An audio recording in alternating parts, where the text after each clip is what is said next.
الحمد لله نحمده ونستعينه ونستغفره ونعوذ بالله من شرور أنفسنا ومن سيئات أعمالنا من يهده الله فلا مضل له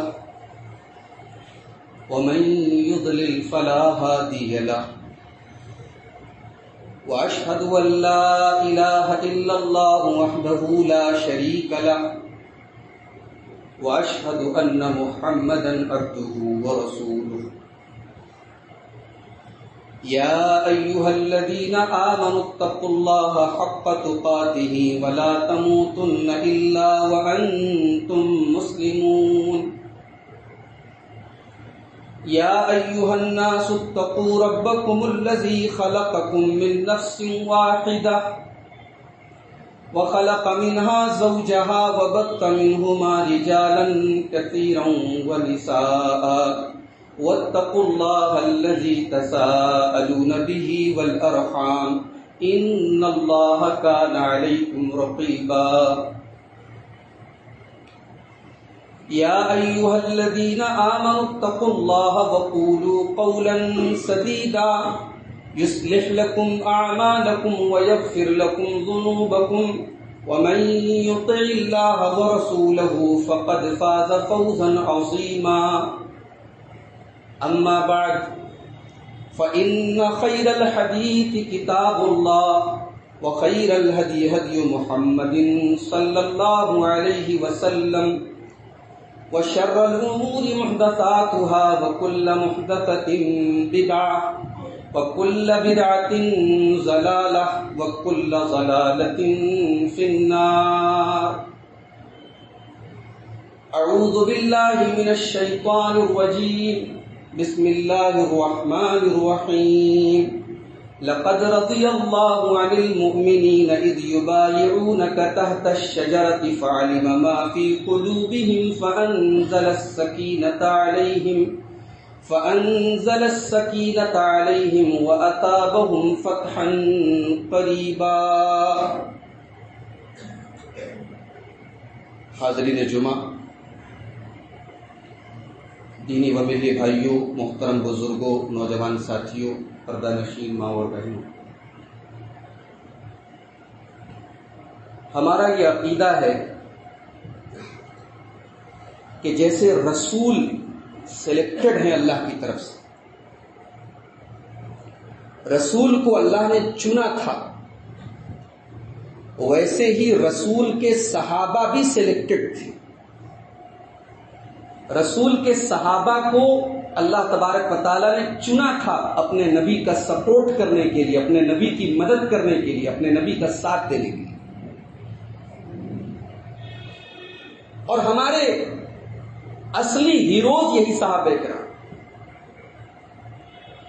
ان کی زندگیوں میں ہمارے لیے سبق ہے،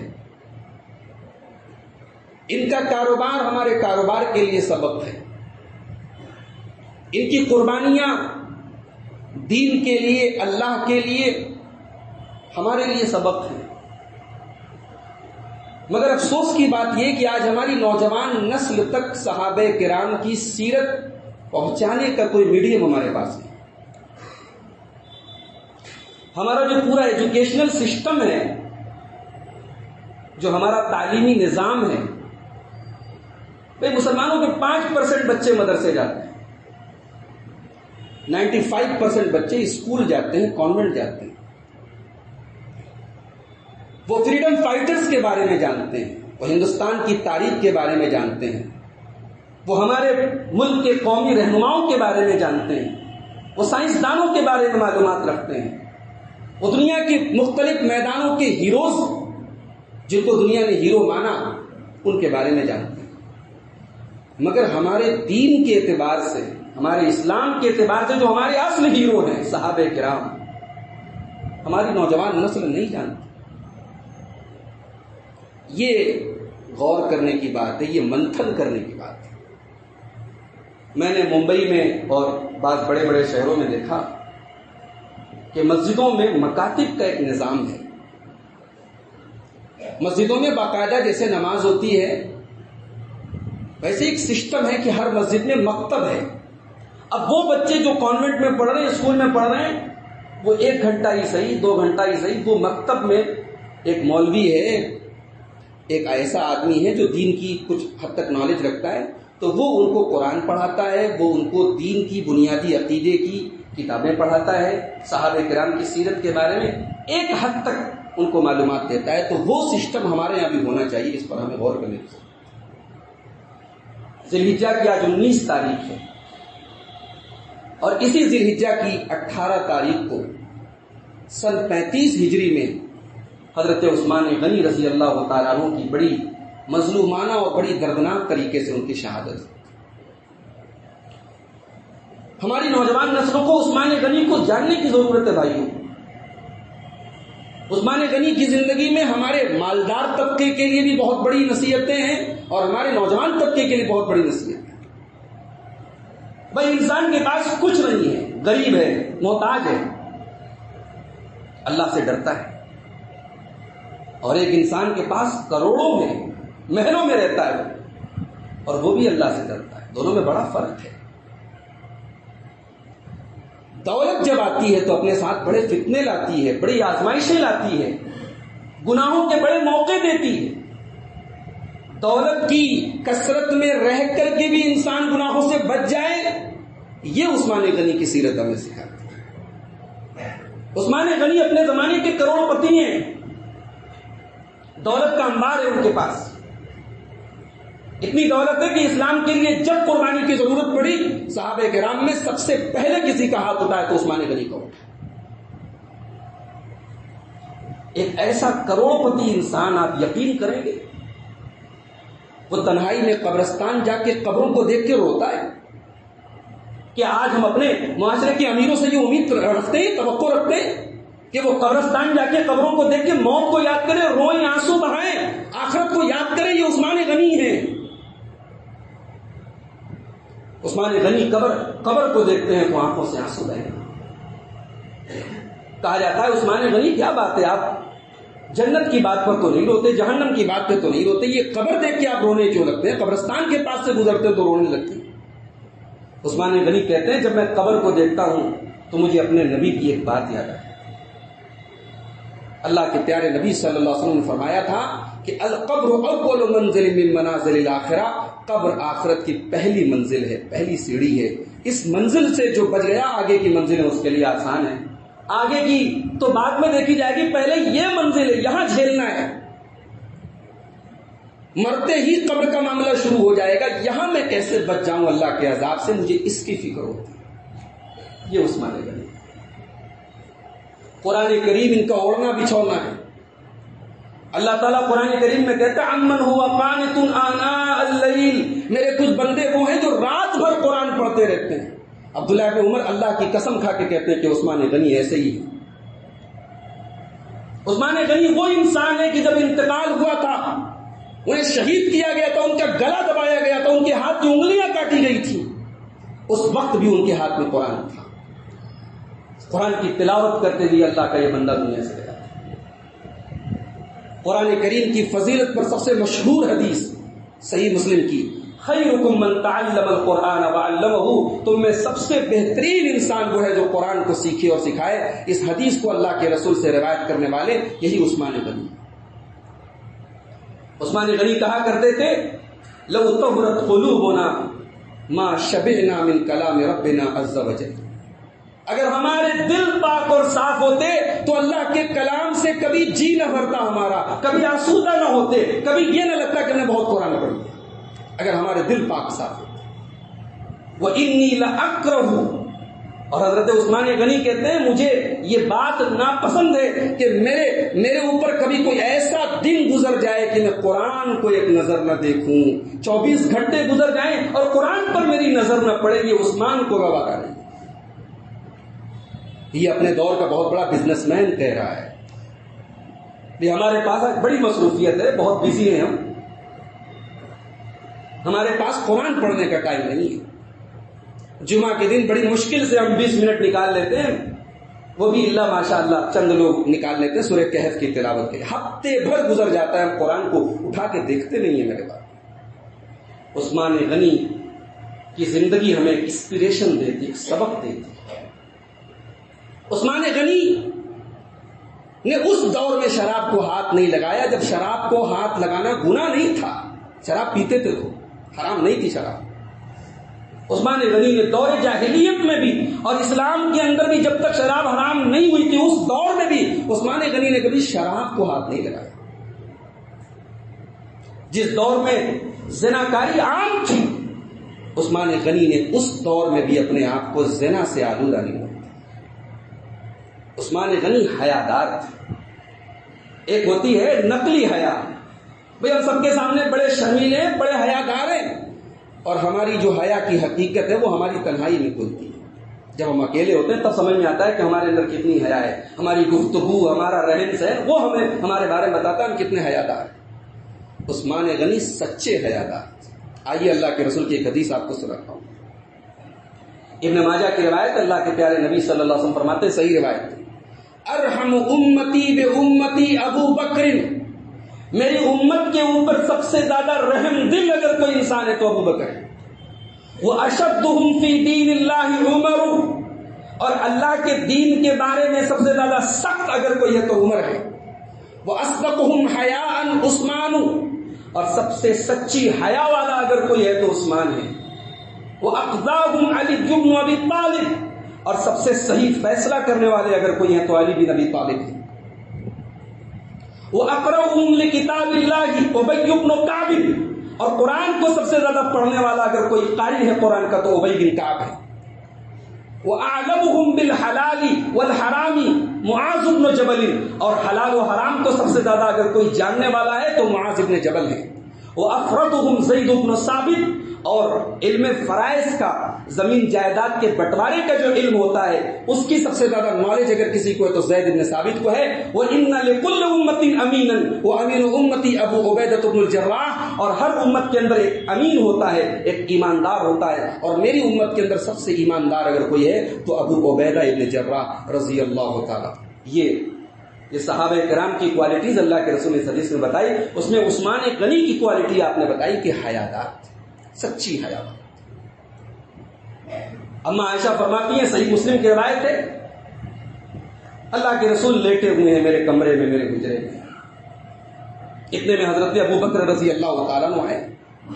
اللہ کے رسول اسی پوزیشن میں لیٹے ہیں، آپ کی پڈلیا یا آپ کی ران، حدیث کے الفاظ میں دونوں الفاظ موجود ہیں، پڈلی یا ران کھلی ہوئی تھی۔ حضرت ابو بکر آئے، اللہ کے رسول اسی پوزیشن میں لیٹے رہے اور ان سے گفتگو فرماتے رہے۔ تھوڑی دیر کے بعد حضرت عمر فاروق رضی اللہ تعالیٰ عنہ تشریف لائے۔ اللہ کے رسول نے پوزیشن چینج نہیں کی، اسی حالت میں لیٹے رہے اور آپ کی پڈلی یا آپ کی ران کا تھوڑا سا حصہ کھلا تھا۔ تھوڑی دیر کے بعد حضرت عثمان غنی رضی اللہ تعالیٰ عنہ تشریف لائے۔ اما عائشہ کہتی ہیں فجلس وسوى ثيابه، اللہ کے رسول سیدھے بیٹھ گئے اور اپنے کپڑے آپ نے برابر کر لیے، اپنی پڈلی کو ڈھانپ لیا۔ عثمان غنی بھی آئے، تھوڑی دیر تک گفتگو ہوتی رہی۔ پھر جب یہ تمام لوگ چلے گئے تو حضرت عائشہ رضی اللہ تعالیٰ عنہا نے کتنا نوٹس کرتی تھی حضرت عائشہ اللہ کے رسول کی ایک ایک ایکٹیویٹی کو۔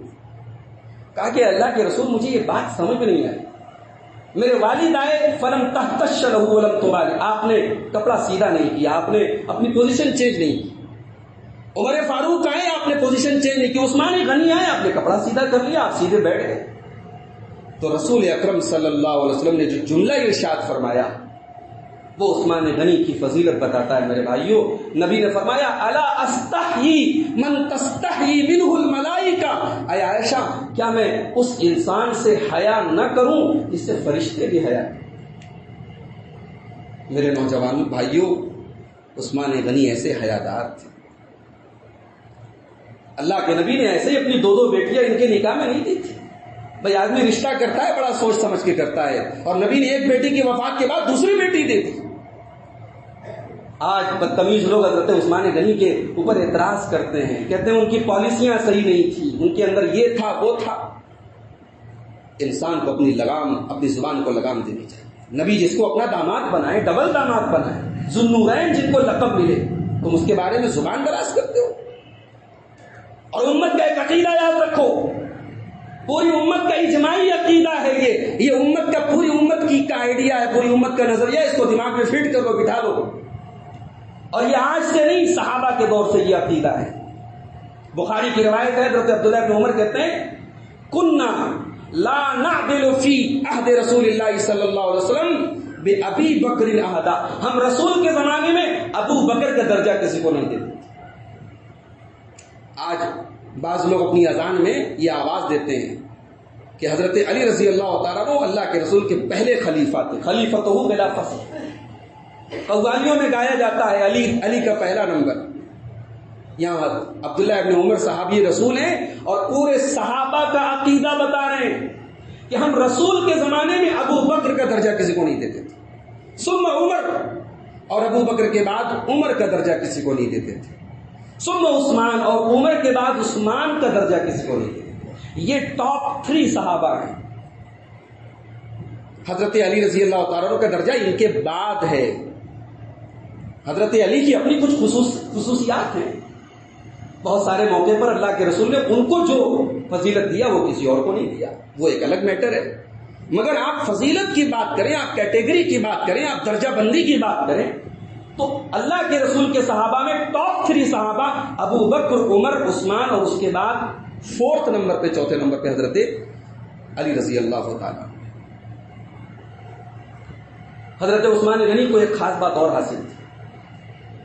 یہ ان صحابہ میں سے تھے جن کو اللہ کے رسول کے اوپر نازل ہونے والی وحی کو لکھنے کا شرف حاصل تھا. یہ کاتبین وحی میں سے تھے. جب عثمان غنی کو قتل کرنے کے لیے ایک آدمی اندر داخل ہوا اور اس نے آپ کے ہاتھ کو کاٹا تو عثمان غنی نے کہا تھا اما واللہ انہا لأول کف خطت المفصل، اللہ کی قسم یہ جن انگلیوں کو تو نے کاٹا ہے نا، یہ سب سے پہلے قرآن کی مفصل صورتوں کو لکھنے والی یہی انگلیاں ہیں. اسی ہتھیلی سے میں نے قرآن کی مفصل صورتیں، سورہ حجرات سے لے کے سورہ ناس تک کی جو صورتیں ہیں قرآن کی، اس کو مفصل کہا جاتا ہے. کہ مفصل صورتوں کو سب سے پہلے میں نے اپنے ہاتھ سے لکھا تھا. یہ عثمان غنی. نبی کسی کو ایک بار جنتی کہتے ہیں کافی ہے اس کے جنتی ہونے کے لیے. عثمان غنی وہ ہیں کہ نہ جانے کتنے موقع پر نبی نے ان کو جنتی کہا ہے. جب ان کے گھر کو بلوائیوں نے گھیرا تھا اور ان کو مارنے کی بات کر رہے تھے، ان کو قتل کرنے کی بات کر رہے تھے، ان کو خلافت سے ہٹانے کی بات کر رہے تھے، عثمان غنی نے اپنے گھر کے برآمدے سے جھانک کے بلوائیوں کو مخاطب کر کے کہا تھا. بخاری کی روایت کہا تھا انشدکم، اللہ کی قسم کھا کے میں تمہیں اللہ کا واسطہ دے کے یہ بات کہتا ہوں، مجھے بتاؤ کیا تمہیں پتا نہیں ہے، تمہیں معلوم نہیں ہے؟ نبی نے اپنے صحابہ سے کہا تھا من حفر بئر روما، کون ہے جو روما نام کے اس کنواں کو خرید کے مسلمانوں کو وقف کر دے، میں اسے جنت کی بشارت دیتا ہوں. میں نے اپنے پیسے سے اس کنویں کو، بئر روما کو خرید کے وقف کیا تھا. کیا تم بھول گئے؟ نبی نے ایک موقع پر غزوہ تبوک کے موقع پہ کہا تھا من جہز جیش العسرہ فلہ الجنہ، جو غزوہ تبوک کے پریشانی والے لشکر کی تیاری میں حصہ لے میں اس کو جنت کی ضمانت دیتا ہوں. میں نے اس موقع پر اس لشکر کی تیاری میں بڑھ چڑھ کر کے حصہ لیا تھا. تمہیں یاد ہے کہ نہیں یاد ہے؟ نبی نے ایک موقع پر کہا تھا، مسجد نبی کی جگہ تنگ پڑ رہی تھی، صحابہ کی تعداد بڑھ گئی تھی. نبی نے کہا من یبتاؤ مربد بنی فلان، مسجد نبی سے ٹھیک سٹا ہوا کسی کا باغ تھا، کسی کا کھیت کھلیان تھا. نبی نے کہا کاش کی کوئی وہ کھیت خرید کے مسجد میں دے دے، اس جگہ کو خرید کے مسجد میں دے دے، میں اسے جنت کی ضمانت دیتا ہوں. عثمان غنی نے 25,000 دینار میں، اس زمانے کی بڑی ویلیو تھی، 25,000 دینار میں اس زمین کو خرید کے مسجد نبی میں وقف کر دیا. عثمان غنی وہ ہے میرے بھائی. نبی نے کتنے موقع پر آپ کو جنتی کہا. غزوہ تبوک کے موقع پر عثمان غنی رضی اللہ تعالیٰ عنہ سونے کی اشرفیاں، سونے کے دینار لا کے نبی کے قدموں میں رکھ دیتے ہیں اور نبی کا چہرہ خوشی سے چمکنے لگتا ہے. اور اللہ کے نبی فرماتے ہیں، ترمذی کی روایت ہے، ما ضر عثمان ما عمل بعد اليوم، ما ضر عثمان ما عمل بعد اليوم، عثمان کو آج کے بعد اس کا کوئی عمل نقصان نہیں پہنچائے. یہ عثمان غنی. اچھا، ان کی شہادت کی بھی پیشن گوئی اللہ کے رسول نے کر دی تھی. مسلم شریف کی روایت ہے، اللہ کے نبی صلی اللہ علیہ وسلم ایک موقع پر ہیرا کی پہاڑی پہ گئے تھے، جس پہ کنویں ہیرا ہے، غار ہیرا جس پہاڑی پر ہے، اس پہاڑی پر اللہ کے رسول گئے تھے. اور آپ کے ساتھ حضرت ابو بکر بھی تھے، حضرت عمر بھی تھے، حضرت عثمان بھی تھے، حضرت علی بھی تھے، حضرت طلحہ بھی تھے، حضرت زبیر بھی تھے، حضرت سعد بن وقاص بھی تھے، اتنے سارے صحابہ تھے۔ تو اچانک وہ ہرا کی پہاڑی حرکت کرنے لگی، وہ ہلنے لگی۔ اللہ کے نبی نے فرمایا اسکن ہرا، اے ہرا تو تھم جا، فما علیک الا نبی او صدیق او شہید، آج تیرے اوپر یا تو نبی ہیں یا صدیق ہیں یا شہید ہیں۔ بھائی نبی اللہ کے رسول تھے، صدیق حضرت ابو بکر تھے، اور باقی سارے لوگ حضرت عثمان، حضرت علی، طلحہ، زبیر، حضرت سعد بن وقاص، ان سب کو اللہ کے رسول نے اس حدیث میں شہید کہا تھا۔ اللہ کے نبی نے یہ بھی پیشن گوئی کی تھی کہ عثمان غنی ایک بہت بڑی آزمائش تیرے اوپر آنے والی ہے، اور اس آزمائش میں تجھے صبر سے کام لینا پڑے۔ حضرت ابو موسیٰ اشعری رضی اللہ تعالیٰ عنہ کی روایت ہے، بخاری اور مسلم کی روایت ہے، کہتے ہیں کہ مدینہ کے ایک باغ میں میں اللہ کے رسول کے ساتھ بیٹھا ہوا تھا، ایک کنویں کے پاس اللہ کے رسول پیر لٹکا کے بیٹھے ہوئے تھے۔ اتنے میں کسی نے دروازہ کھٹکھٹایا، اجازت طلب کی اندر آنے کی۔ اللہ کے رسول نے کہا کہ ابو موسیٰ جاؤ، آنے والے کو اجازت دے تو اندر آنے کی اور اسے جنت کی بشارت سنا۔ ابو موسیٰ اشعری کہتے میں گیا، دروازہ کھولا، حضرت ابو بکر صدیق تھے، میں نے ان کو اللہ کے رسول کی بشارت سنائی کہ نبی نے آپ کو جنتی کہا۔ وہ آئے اور اللہ کے رسول کے بالکل بازو میں بیٹھ گئے، اسی کنویں پر پیر لٹکا کے رسول کے بغل میں بیٹھ گئے۔ تھوڑی دیر کے بعد پھر کسی نے دروازہ کھٹکھٹایا، نبی نے فرمایا ابو موسیٰ جاؤ، افتح وبشرہ بالجنہ، جاؤ آنے والے کے لیے دروازہ کھولو اور جنت کی بشارت سناؤ۔ ابو موسیٰ اشعری کہتے میں گیا، دروازہ کھولا تو دیکھا عمر فاروق رضی اللہ تعالیٰ عنہ تھے، میں نے ان کو بھی نبی کی بشارت سنائی، وہ بھی آئے اور رسول اکرم کے بغل میں بیٹھ گئے۔ تینوں لوگ لائن سے اس کنویں کے پاس پیر لٹکا کے بیٹھے ہوئے۔ اس کے بعد نبی نے تھوڑی دیر کے بعد پھر کسی نے دروازہ کھٹکھٹایا، اللہ کے رسول نے کہا ابو موسیٰ جاؤ، آنے والے کے لیے دروازہ کھولو، وبشرہ بالجنہ، اور اسے جنت کی بشارت سناؤ، وبشرہ بالبلوى تصیبہ، اور اسے بتاؤ کہ ایک بہت بڑا بلوہ ہونے والا ہے، ایک بہت بڑی آزمائش اس کے اوپر آنے والی ہے، وہ صبر سے کام لے۔ ابو موسیٰ اشعری کہتے ہیں میں نے دروازہ جا کے کھولا، عثمان غنی رضی اللہ تعالیٰ عنہ موجود تھے، میں نے ان کو نبی کی بشارت بھی سنائی اور وہ پیشن گوئی بھی بتائی کہ آپ کے اوپر بہت بڑی آزمائش آنے والی ہے۔ روایت کے اندر یہ ذکر نہیں ہے کہ عثمان کی پیشانی پہ کوئی بل پڑا ہو، عثمان کے چہرے پر کوئی پریشانی کے آثار آئے ہوں۔ حضرت ابو موسیٰ اشعری کہتے ہیں کہ عثمان غنی نے جب یہ سنا کہ آزمائش آنے والی ہے، بس ایک جملہ ان کے منہ سے نکلا، اللہ المستعان، اللہ مدد کرنے کے لیے کافی۔ اس کے بعد جب عثمان غنی اندر آئے تو دیکھا کہ اللہ کے رسول کے بغل میں جگہ نہیں ہے، وہاں تینوں لوگ بیٹھے ہوئے ہیں، تو حضرت عثمان غنی اپوزٹ سائڈ میں جا کر کے بیٹھ گئے۔ حضرت سعید مسیب بہت بڑے تابعی ہیں، وہ اس حدیث کی تشریح میں کہتے ہیں کہ یہاں جو تینوں لوگ بیٹھے تھے یہ اصل میں ان کے وفات کے بعد کی پوزیشن تھی کہ ان تینوں لوگوں کی قبریں ایک دوسرے کے ساتھ رہیں گی، اور عثمان غنی کی قبر ان سے دور بقی کے قبرستان میں رہے گی۔ عثمان غنی وہ ہے میرے بھائی، ان کی پالیسیاں، لوگ کہتے ہیں کہ بعض بدتمیز لوگ کہتے ہیں کہ عثمان غنی نے اپنے دور میں یہ کیا وہ کیا، اپنے رشتہ داروں کو بہت پیسہ دیا۔ بھائی پیسے والے تو تھے، وہ پیسے والے تھے، اگر اپنا پیسہ اپنے رشتہ داروں پر کوئی خرچ کر رہا ہے تو یہ اس کے سخی ہونے کی دلیل ہے، یہ اعتراض کی کہاں سے بات آتی ہے؟ کوئی ایک پروف ایسا لا کے کوئی بتا دے ہاں عثمان غنی نے بیت المال کو، پبلک پراپرٹی کو استعمال کیا ہو، یہ عثمان غنی نہیں کر سکتا۔ بھائی عثمان غنی رضی اللہ تعالیٰ عنہ بہت بڑے سخی تھے، اپنے رشتہ داروں پر خرچ کرتے تھے۔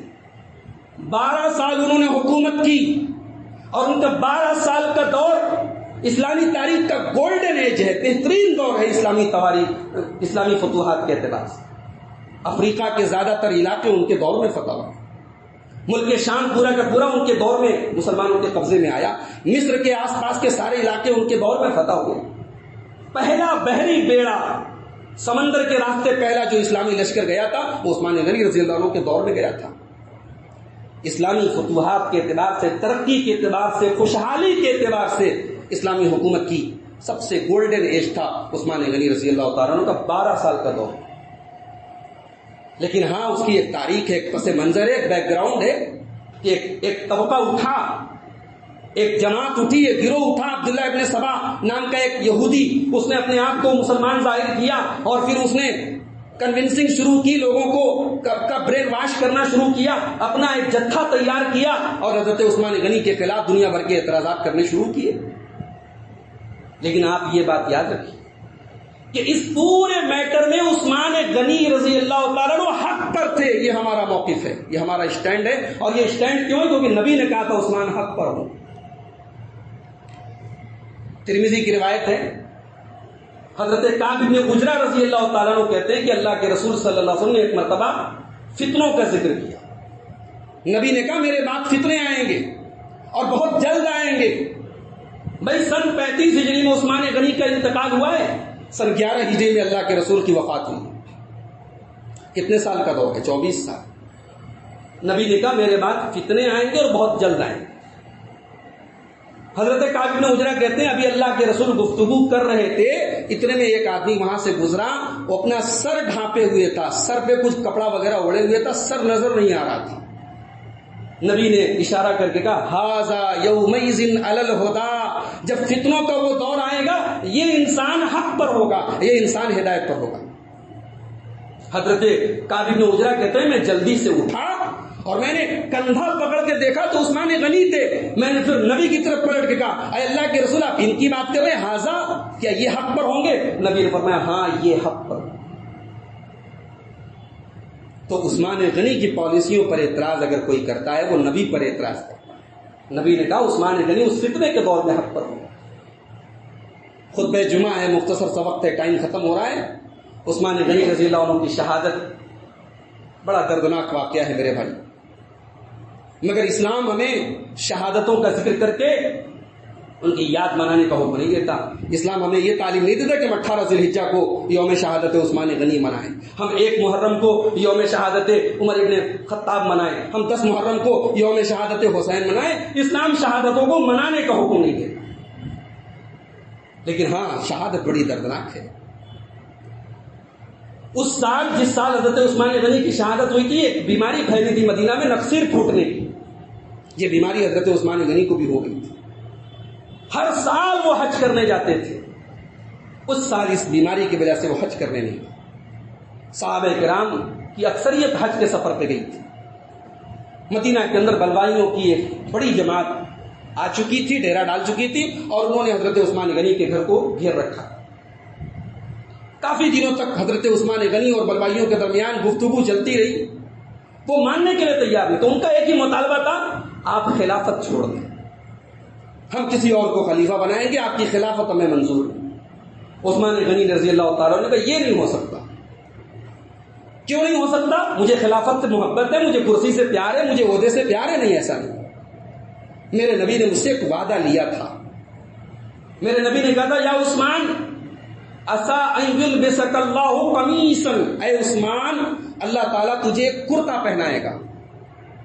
فَإِنْ أَرَادَكَ الْمُنَافِقُونَ عَلَى خَلْعِهِ، اگر کچھ منافق لوگ اس کرتے کو اتارنے پر تجھے مجبور کریں گے، فلا تخلعوا، تو تو مت اتارنا، اس کرتے کو خود سے مت اتارنا، حتی تلقانی، یہاں تک کہ تو میرے پاس آ جائے گا، تیری موت ہو جائے گی، تو دنیا سے چلا جائے گا، یعنی وہ خلافت تیری موت سے ختم ہوگی، تو اس خلافت سے خود کو دستبردار مت کر۔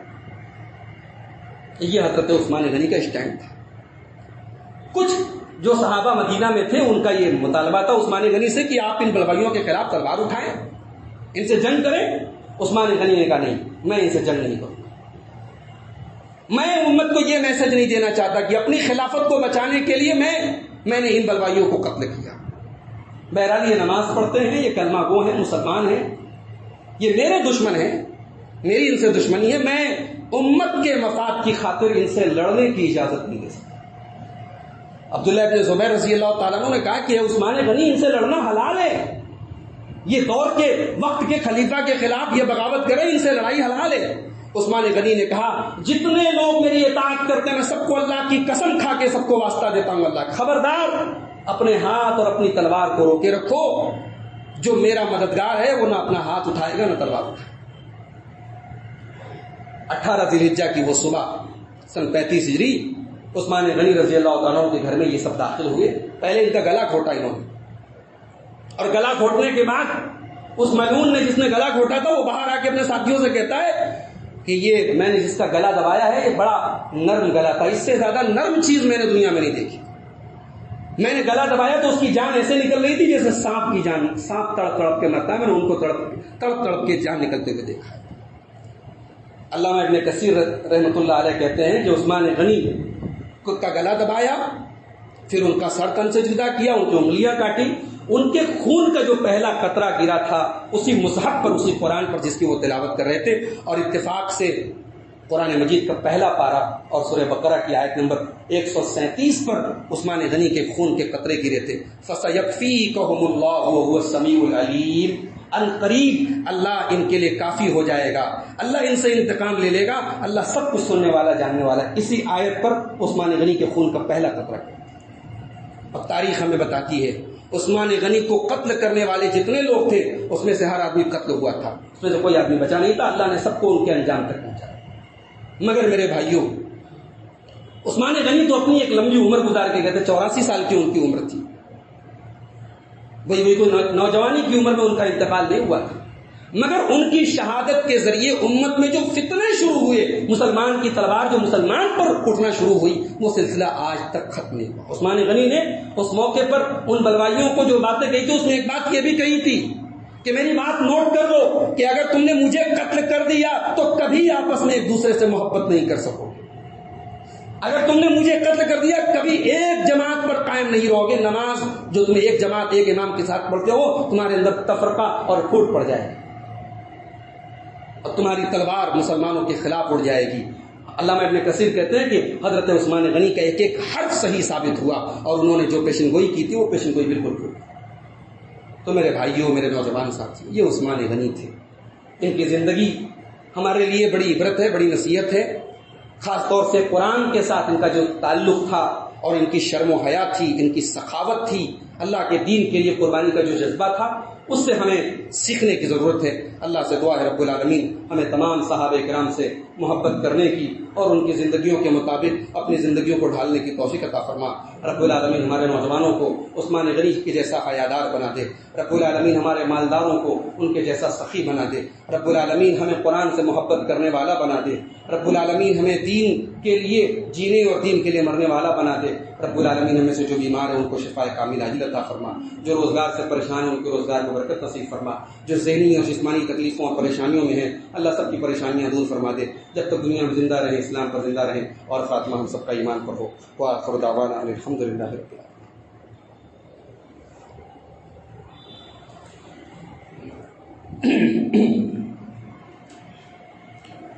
الحمد للہ کفا وسلام علی عبادہ الذین اصطفى. اما بعد فاعوذ باللہ من الشیطان الرجیم. بسم اللہ الرحمن الرحیم. ان اللہ وملائکتہ یصلون علی النبی یا ایھا الذین آمنوا صلوا علیہ وسلموا تسلیما. اللهم صل على محمد وعلى آل محمد كما صليت على إبراهيم وعلى آل إبراهيم إنك حميد مجيد. اللهم بارك على محمد وعلى آل محمد كما باركت على إبراهيم وعلى آل إبراهيم إنك حميد مجيد. اللهم أعز الإسلام والمسلمين وأذل الشرك والمشركين ودمر أعداء الدين. إن الله يأمر بالعدل والإحسان وإيتاء ذي القربى وينهى عن الفحشاء والمنكر والبغي يعظكم لعلكم